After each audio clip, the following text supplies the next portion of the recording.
ఏ పాటిదాననయా నన్నింతగా హెచ్చించుటకు, నేనెంతటి దాననయా నాపై కృప చూపుటకు.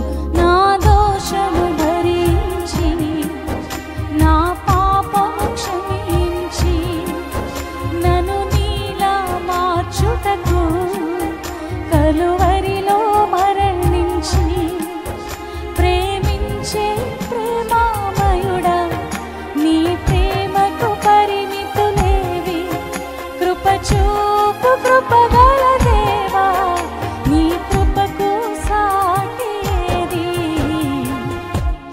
ఏ పాటిదాననయా నన్నింతగా హెచ్చించుటకు, నేనెంతటి దాననయా నాపై కృప చూపుటకు.